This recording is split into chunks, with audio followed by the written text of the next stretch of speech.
Okay, so we'll kind of shift gears and get into this. Doug and I talked about potential topics that would be useful, one of which was all my failures and shortcomings from scaling. So we double dipped. You got that earlier this week. And then another was turning leads into sales, because it seems like it's gotten to be a little bit more challenging to get people on the phone, to get people to convert, to get people to engage. And I think that's natural. I think that's a common thing.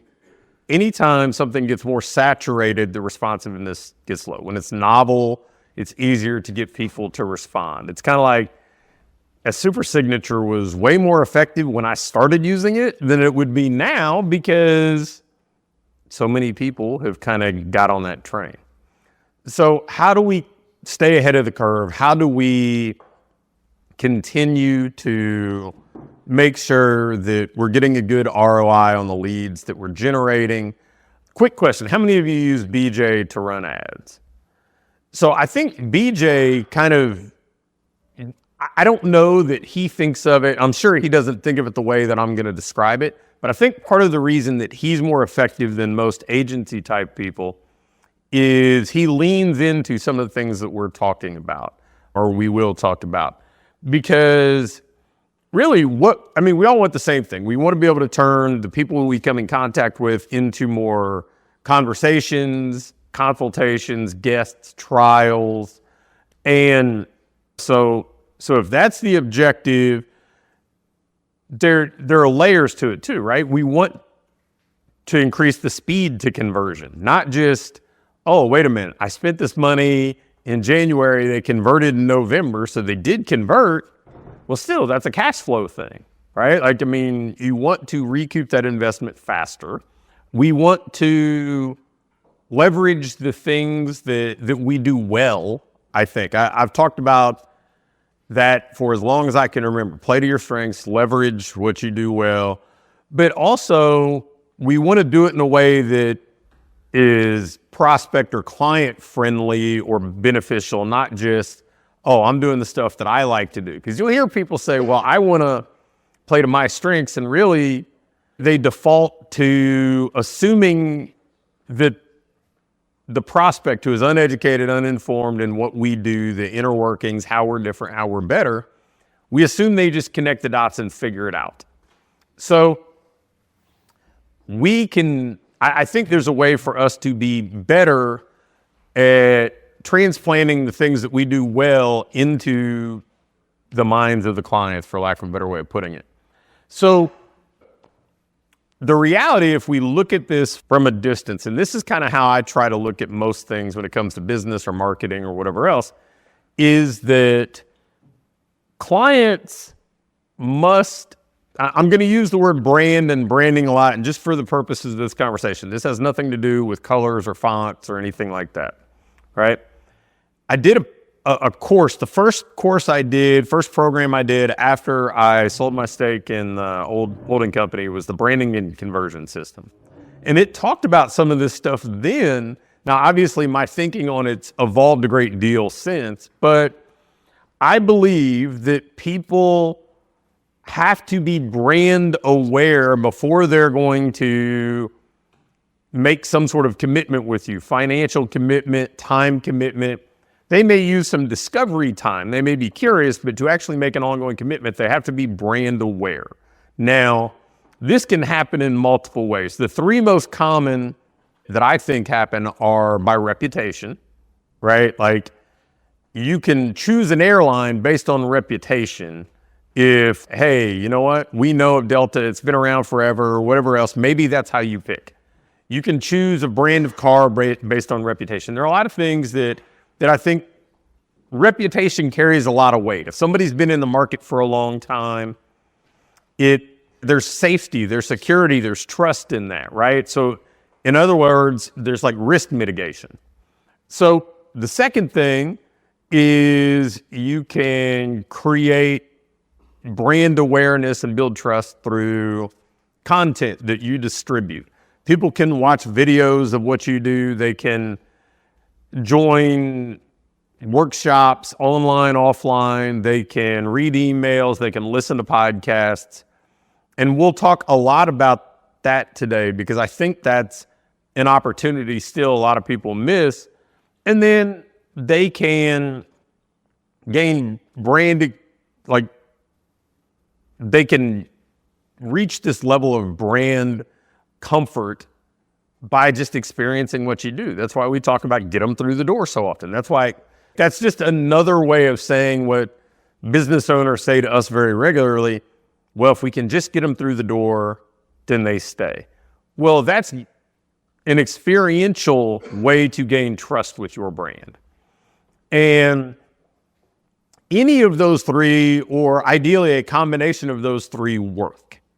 But I think a lot of things that we do almost kind of like ignore that in our industry, in a lot of industries. I mean, we talked with a private client Doug and I work with who they were using an ad agency. The ad agency was just running stock photos. They had the same subject line or headline and text as everybody else. And I'm like, so if you're different, you've spent money to basically say you're the same.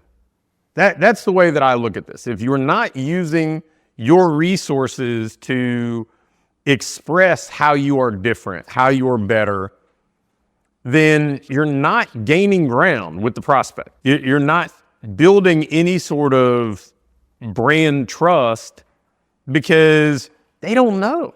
If you were to go ask the random person in our neighborhood, tell me the difference between Orange Theory, Burn Boot Camp, F45,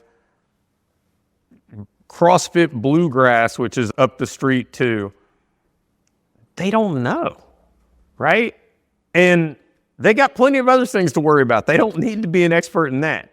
Now, if I own any of those, I'm going to be able to articulate to you why we think we're different, why we think we're better, how our stuff's different than the next guy down the road, how our coaches are more qualified, whatever. It's on us. It's our responsibility and obligation to translate that to things that the consumer understands. So why do I think branding is a growing part of our path to conversions? Well, the first thing I'd tell you is kind of what I think I just made a segue into. There are more options than there have ever been. When I got into this industry, there were 0 franchised group training options. There were 2 franchised personal training businesses, and only one of them had any traction at all, Fitness Together. There were far fewer non-big box gyms. I was Anytime Fitness franchisee number 33, right? Now there are 4,000 of them. So all the little spin-offs of that, there just wasn't much in the way of options. There were far fewer people at the time. I believe as of 2007, about 13% of the people in the United States had a gym membership or a fitness membership of some sort. That number is about 2.5 times greater now. So there's a whole lot more out there. There's a whole lot more market saturation. So we have to work harder to gain somebody's attention and differentiate ourselves. I think that there's a bit of a trust deficit too. I think that there's a lot of bait and switch. There's a lot of people that have had negative experiences going in and being hard sold something, promised, oh, it's a free blank, when really all it was, let me get you through the door, lock you in the office, and hit you over the head with a price sheet till you submit. And there's not an experiential component of things. There's just so much that we have to understand, we may have to overcome, because we're not just existing with this person in a vacuum, right? Like this prospect. We are navigating all the other things that they've dealt with, all the other things they've heard. So they should probably have a trust deficit in some cases, because we know that a lot of people in our industry, and this is not unique to our industry, but it's important for us, they're not great at treating people well. And it may not be our fault, but it's our problem. And then I think there's content overload, or maybe the inverse way of looking at it, there's fragmented attention. There's more stuff being pushed on people than ever before. And there are reels being crammed down their throat in their social media feed. There are constant posts with the easy access to Chat GPT. People who never created content before are creating a bunch of bland content. But it's just busy. There's just so much stuff that if you don't work hard to differentiate, it's harder to get somebody's attention and retain it. So you have to do a better job, I think. And then finally, I think the path to conversions is slower, even if you're good at it. It's slower than it would have been, let's say, 2018, 2019, maybe even a couple years ago for you guys, because it's harder to get somebody to engage in a conversation. It's not as novel to send somebody a text message as it used to be, so it's harder to get a response. It's not as novel to send an engagement email, so it's harder to get a response. It's infinitely harder to get somebody to pick up the phone. So, you have a slower path to conversion. So this is why I think branding should be an important part of your conversion strategy. It shouldn't just be, hey, we're just going to pound them with different formats of saying, get on the phone, come in for a session. We have to do some other things. So I think there's something to be said if we look at how people gain interest, allegiance, buy into somebody. I think the way people consume content they like is a good clue. So how many of you have binged a podcast at some point? Like a series of podcasts in the course of a week or something like that. You're like, hey, I like this. I'm going to listen to the next one. I'm going to listen to the next one. Yes, no, maybe. How many of you have binged a series on something like Netflix? That was not how content was available to us years ago, right? If you wanted to listen to a radio show, you listened to the radio show at the interval that they played it if you were in the car, right? Holly will listen to a crime show or something, but she won't just try to find it on the radio. Like, it's, hey, I'm just going to forward to this episode and this episode. Netflix is the same way. There's a power in meeting people where they are and creating bingeable stuff that's relevant to them. So I think we can learn from that, because that's how people operate. They want things when they want them.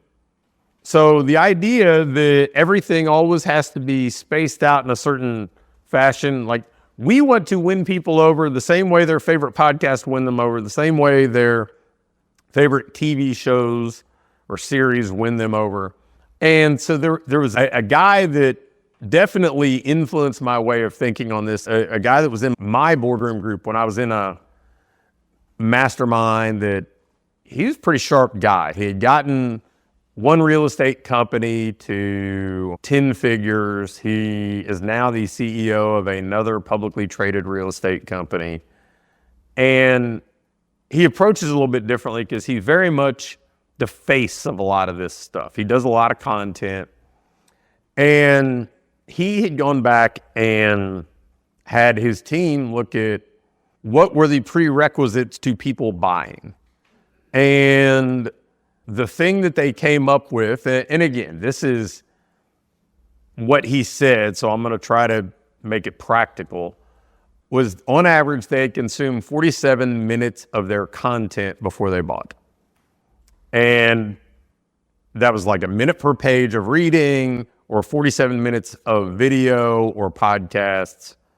And I thought that was pretty important because if I reverse engineer how I've bought things, if I reverse engineer how relationships with people that I've connected with that move forward really kind of evolve, I think there's truth to it. I don't know that there's magic in the number 47 here as much as people like they need to buy in. And so that's why more people, once they come into your gym, that's a different level of relationship and buy-in than reading a text email that you got from Ken Berger, right? That's also a different level of buy-in than connecting with you on a Zoom, even, because it's interactive, right? So I think important piece here is how do we get people to, for lack of a better term, consume more of us? So engage with more of what we do faster. And part of that's just your brand has to be really relevant to them. If it's generic, if it's general, they don't consume it as much. And the more specialized you get, the better off I think you are. So the nice thing about this being binge-worthy is there are a lot of things that we've probably created that we could kind of put together and share with people in a condensed time frame, like a sequence. And I'll give you a good example. I asked Paul the other day, I'm like, create playlists of my podcast about topics. If you're interested in systems, then the way I record podcasts is very random. I'll talk about this thing and then that thing and then that thing. And there's no like sequential order to it. But if you're interested in this one thing, let's aggregate all of those in one spot. And then, oh, you want systems? Hey, here's a playlist for all of our systems podcasts or our most popular systems podcast for you to consume. If they consume them, then one of two things is going to happen. They're going to say, he sucks, this isn't for me, and they're going to ignore me, and I don't have to waste any more time in that interaction. That's fine. Or they're going to say, hey, I'm in. I like this. I like what I hear. Let's move to the next step. It's not random. It's not arbitrary. It's not hopefully they stumbled across something. And if you look at what historically, like the guy that really made the launch stuff very popular, a guy named Jeff Walker, had Product Launch Formula. They've been out for, at this point, probably 15 years.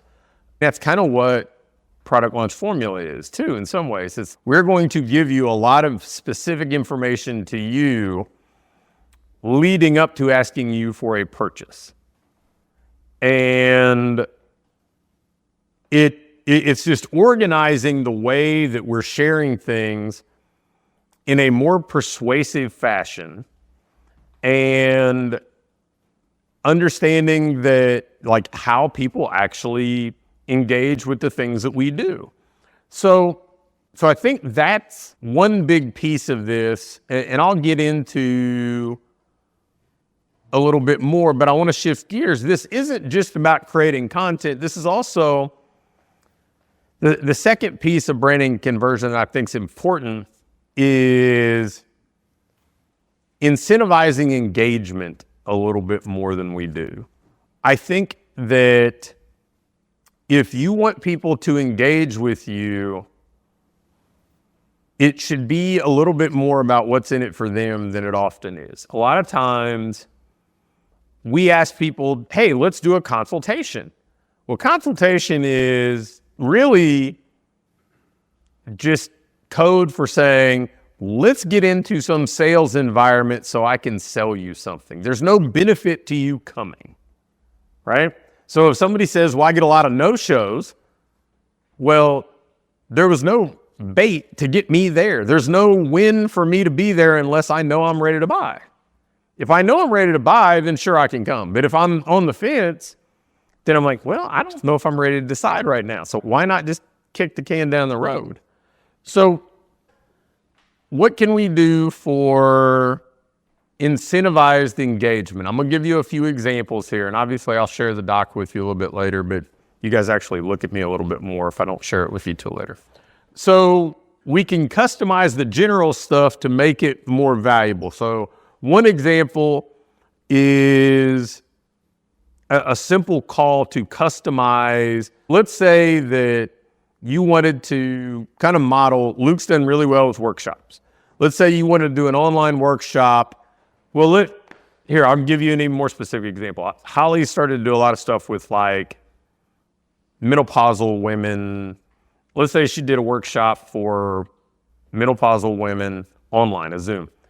And then at the end, she just said, hey, by the way, I covered a lot of ground here. Not everything applies to everybody, and each person has their own unique circumstances. So I've set aside some time to do 20-minute one-on-one calls with you to customize what we talked about to you, your needs, and your goals. And then just ask them on a call, right? So now it's about them. It is about what's in it for you to customize the general to you and your unique circumstances. So we've taken what would normally be just, hey, you consume this stuff, now let me get you on the phone to sell you something, to, hey, let's do something that makes this more valuable to you. I want to help you even more. Would that be a free offer, that 20-minute call? Yeah, 100%, right? So I think that's an easy way to incentivize engagement. Anything that we're doing where we're giving somebody personalization instead of general information is a pretty strong incentive, because everybody thinks they're some unique snowflake, right? Like that general doesn't work for them, and that's fine. I agree, disagree with it, that's reality. So we have to use that to say, okay, how do we get you to engage? The second incentive, and Levi, I stole this from you, the double your trial, like the double your trial is perfect, right? It's, okay, you say, I'm interested in this thing. Well, if you use this now, we'll make this thing twice as valuable. Well, that's a pretty powerful incentive to get you to engage, to improve the speed of conversion. What things can we do this anyway, like the Godfather offers to get people to convert, all this stuff. You don't have to wait till it's time for somebody to buy to start incentivizing them to move through the pipeline. Really, if we're thinking about this relationship, we're going from invisible and unaware that each other exists. So, I just told Levi about a different gym that's in our market that's pretty cool, because he goes and trains at the same gym.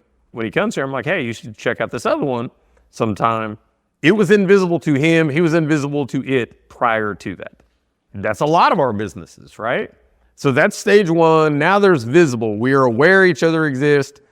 Now we start to know more of the stuff. Can they help me? Is this a good fit?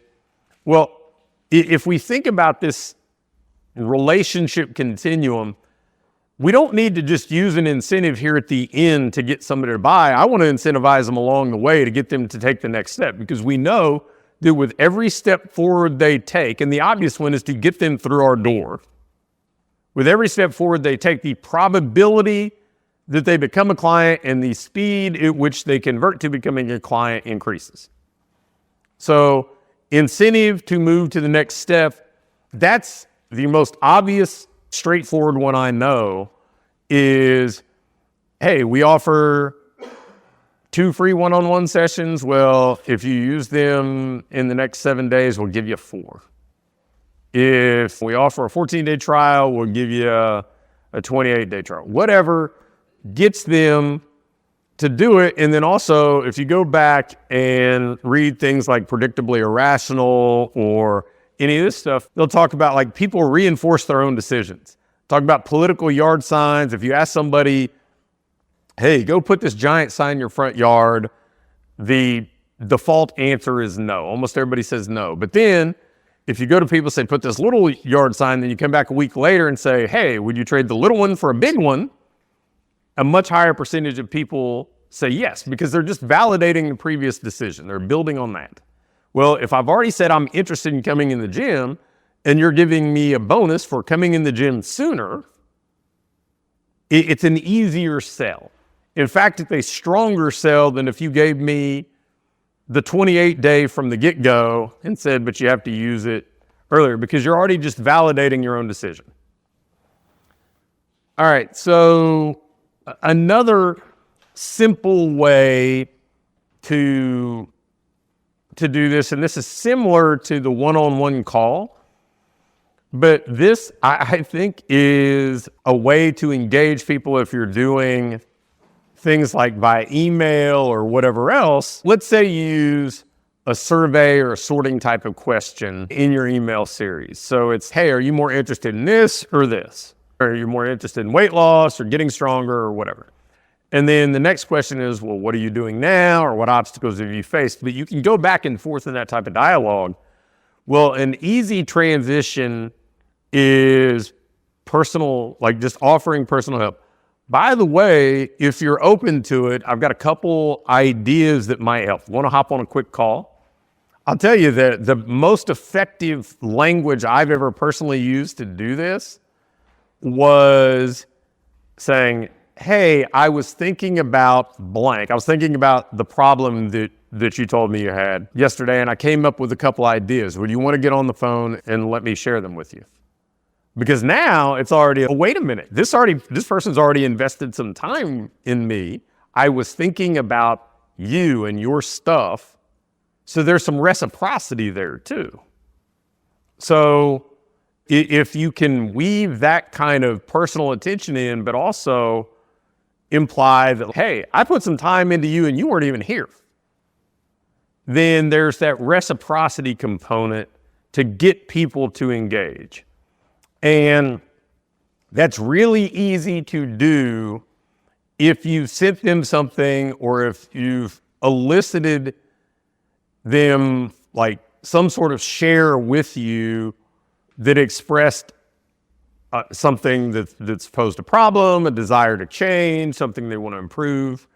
Because if, I mean, it can be as simple as somebody fills out a form and Graham says, hey, you know what? I was reviewing your form and it said that you need to get faster and you struggled with this issue. I was thinking about it and I've got a couple ideas with you, or for you. Would you want to hop on a call? Well, again, I've just said, this is about you. I put a little bit of time into you, and that simple 3, 4, 5 word phrase kind of invokes this reciprocity. And people, like individuals, aren't super predictable, but as a whole, we're kind of predictable. Like the whole reciprocity thing works. The whole incentive thing works, so taking advantage of that. And I've got a couple example, like I've got an example of a multiple choice engagement post that can elicit that I'll share with you here. Giving out like a free game plan. BJ actually just had told me yesterday that one of the more popular ads he's seeing on Instagram are people giving away free one-page game plans. Well, I'm like, well, okay, you can give away a game plan as a lead magnet, but then you turn around and say, okay, here's the game plan. If you'd be interested, I'll hop on a 15-minute speed coaching session with you and customize the game plan to you. And so now we've taken a lead magnet and we've been very congruent and we've made it personal. The next incentive, we did this for a guy that was in Business Growth Sprint, and I thought this was an interesting twist for people that don't have a ton of capacity or may not even have a ton of lead flow. He was doing one-on-one and he didn't love the idea. I mean, I still occasionally hear people say they don't like free. And then after I belittle them a little bit and tell them how stupid that is, I try to figure out a path forward with that. But what we came up with for him was putting a velvet rope in front of it saying, hey, we've got one opening for a guest this week, or 2 openings for guests this week. Now, we only have 2 because of how much time we put into each individual person. So it's first come, first serve. If you reply, if you aren't one of the first 2, then we'll put you on the wait list. So creating some scarcity around something that's free, which most people don't really think about doing. They think about free means swing the doors wide open and take all comers. But you can always put a velvet rope around space. You can say, hey, we've got 1 spot for a guest for one of our 2-week trials or whatever else. And that works great if you are private, semi-private, have capacity issues, want to fill up a time slot that is hard to fill up. Say, hey, we've got 1 spot in our 2 p.m. session, right? So just creating a sense of scarcity around it. And then the last one, and I think Luke is kind of the billboard for this, low friction offers. Again, so many people want to fight this still, and it's, I guess, astounding to me from a logical perspective, but sometimes people are just willing to die on really stupid hills. It's just because you think it takes you 12 weeks to elicit the ultimate outcome for somebody doesn't mean that somebody needs to trust you with the next 12 weeks if they've never met you. So low friction starting points, a workshop, a 7-day thing, a 14-day thing, where you give somebody a quick win and build enough trust to earn more time. Again, the issue isn't, oh, I need people who are committed. I want people who are committed. Well, somebody may want to be committed. They just may not want to be committed to you because you haven't earned that yet. Well, the easiest way to earn it is spend a little bit of time with them and build trust. All right, so before I get into like the fundamentals of how we can actually do like things that we need to check before we worry about invoking all the branding, do we have any questions about anything I've covered yet? Easy enough. Way to go. All right, so yes, we need to do the branding stuff, but if you're not checking the fundamental boxes first, you got to start there. Better leads equal more guests. So going out, proactively getting leads, getting guests through the door. If you're not consistently and proactively generating leads, you need to do that first. And you need to be trying to have a process to get them through the door first before we sit there and say, oh, I need to have bingeable content or something. Set monthly targets for number of leads through the door. At least a year ago, maybe longer, Doug put together 40 leads a month forever, like his blueprint that they use there. Set a target every month, review it every day, on track or off track, make adjustments accordingly to make sure you're getting people through the door. If you're not doing outbound calls, figure out a way to weave those in. Yes, they're not going to answer most of the time. Leave them a voicemail. Be a real human that has a real voice. Leave them a voicemail. But then you also have an excuse to text them or email and follow up and say, hey, I left you a voicemail. So we've got congruent touch points. I would tell you outbound calls, probably at least 5 in the first 2 weeks, which isn't a whole lot. You can do all the fancy double dial stuff and everything else, but I can tell you that'll, like everything else, that will eventually have diminishing returns because the market figures it out, right? So calling and calling right back may work for a little while, but the point, even if it stops working, doesn't mean you don't need to make 5 phone calls in the first 14 days. Texts, 8 to 12 in the first 14 days. Emails, 8 to 12 in the first 14 days. So to me, those are like fundamentals for the leads that you get. Until you check those boxes, we don't need to layer on all this other stuff. And then make initial engagement and conversation easy. One of the things I do on my emails is just say, hey, most of the people who download blank are either A or B. Which one best describes you? Multiple choice stuff's always the easiest, right? Because you don't have to think. You've already given them the answer to the test. They just have to pick one.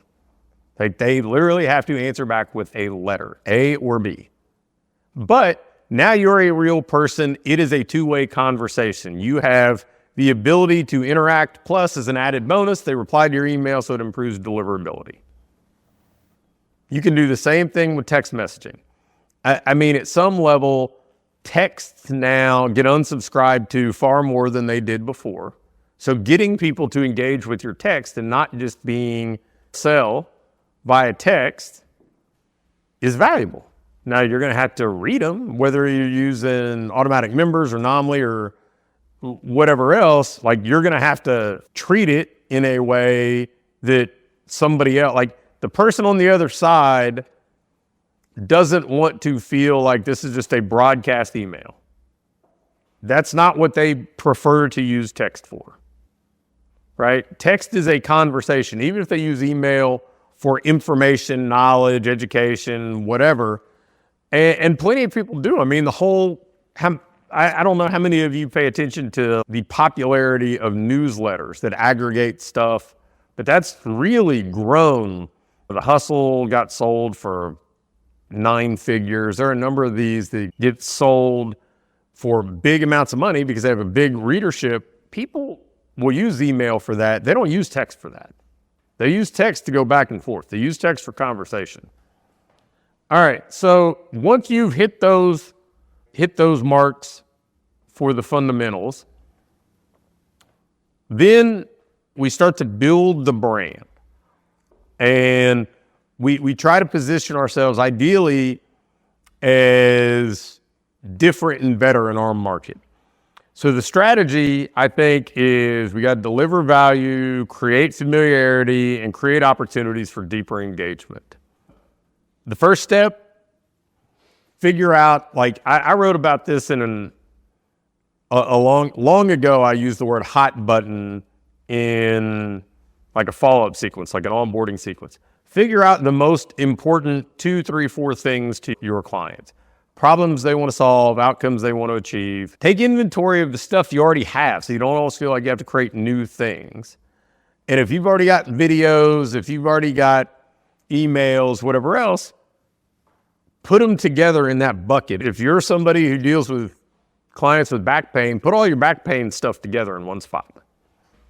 And then assemble those in like short sequences.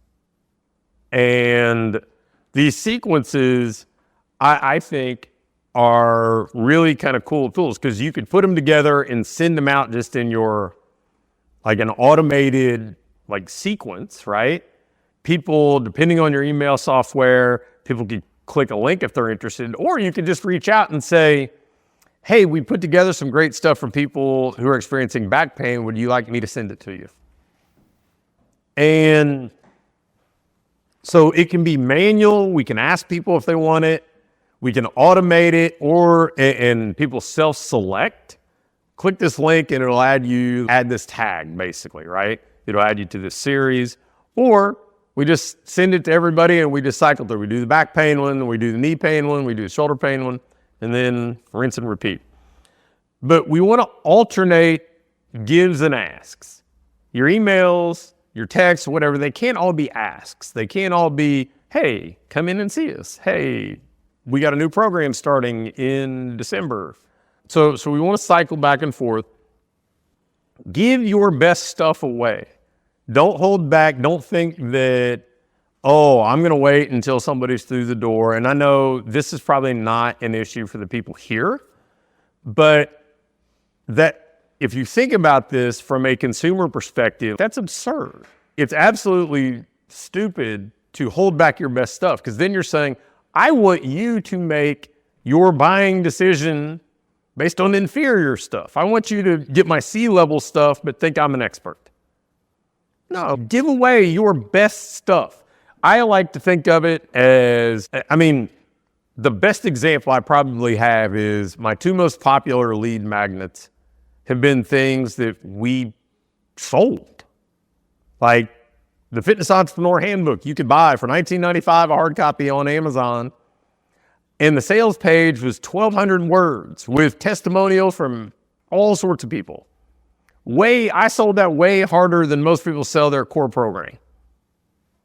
And it generated, 20,000 leads. The other one, during the pandemic, we had the online coaching specialist certification, and I just gave it away. Now, selfishly, I'm like, well, people need to be able to do this or my market shrinks if they can't stay afloat. But we had sold it. We had sold tens of thousands of dollars worth of that and just gave it away.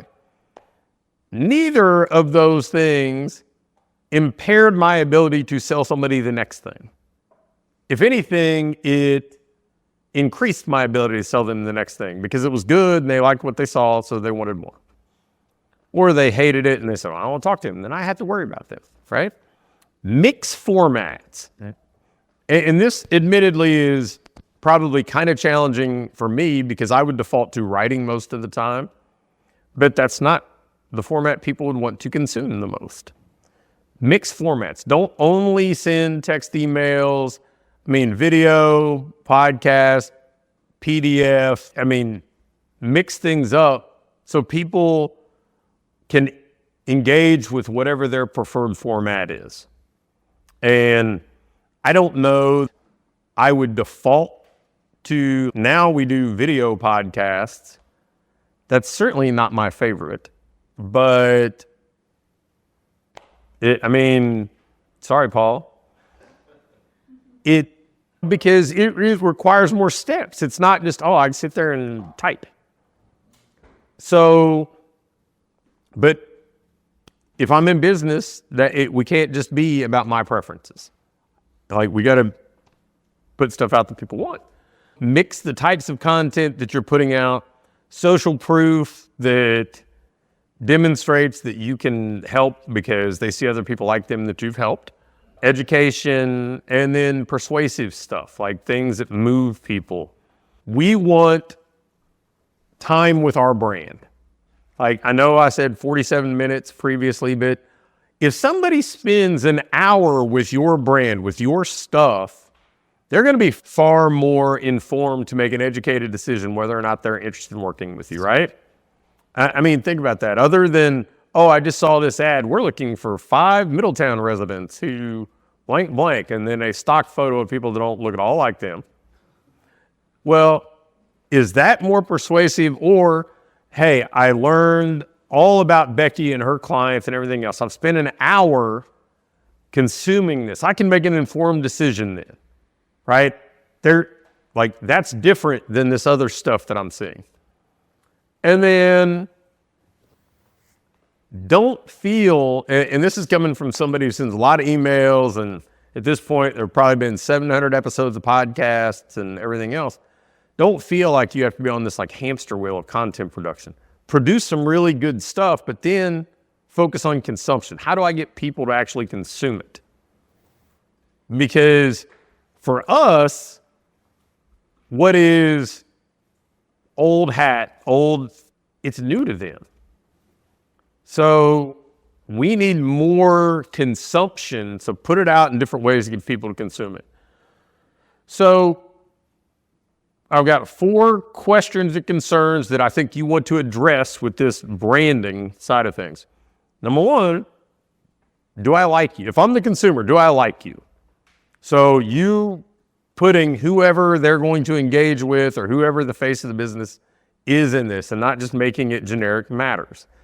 Look, I am all for AI, automation, ChatGPT, all those things to make your life easier, however you can. It can't replace you. And if you try to let it replace you, then one of two things happens. Then you deserve to be replaced when it figures out how to replace you, or you become irrelevant because you're saying stuff that anybody else who has a computer can say. So you got to make sure that you can put your own spin on things. And sometimes you can use that to create a script, but you need to be the person on camera reading the script. So, do I like you? Can you help me? Because most people, like the way that I view this is sales happen when somebody has a problem that they want solved. If you're hungry today at lunch, somebody will feed you for a certain amount of money. That's a problem that you have. It's not a massive problem, but it's a problem, right? So can you help me? Third is, will your program, your solution, will it work for me? That's where some of this social proof comes in, right? We need some evidence that it can work. And you as the spokesperson and owner, sure, you're going to say it can work. Can you show me some other evidence? That's why reviews matter so much with things. And then finally, what's the easiest way for me to get started and take the next step? I think those are things that we all need to address. And notice, I didn't say easiest means to be cheapest or shortest, but we want to reduce friction along that pipeline. We want to make it really easy for people to go from here to here to here. All right, so how do we implement this? Do your fundamentals, make sure you have those in place. Take an asset inventory. Look at the things that you already have that speak to the hot buttons of your client. Map a 7 to 30-day hot button sequence, and it can be ideally that combination that I told you. Minimum of one ask beyond super signatures every 7 days. So, yes, the super signatures are offers, but they are offers that are usually secondary in the content. You need one thing that is the primary ask in that 7 days, right? So if I send out an email that's content and there's a PS, there's an offer, but it's a PS. It's, oh, by the way, we need one strong offer somewhere in that 7 days, and then deploy it, see how it works, tinker with it. If you can tell, hey, the videos or the audio or whatever got more engagement than the text, move them forward. Replace some of the text with more of the content that got more consumption. Figure out a way to automate what you can automate of it, but understand that it doesn't all need to be automated. Like the simplest way that there's a happy medium is, sure, we can have a playlist that I can automate and plug into our email sequence. That sounds like my kid every day, all day now.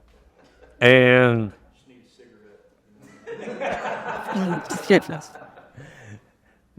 but it's also really easy that if Amy's asking somebody what their biggest problem is, or if they reply to a sorting question with their biggest problem, we say, oh man, we got this playlist of all of our most popular marketing episodes. Here, I'll send that over to you. So now it doesn't have to be automated, right? And then duplicate it. If you've got more than one hot button, then duplicate that process for the next hot button. And once you get 3, you've probably done the 20% of the work that yields the 80% of the results.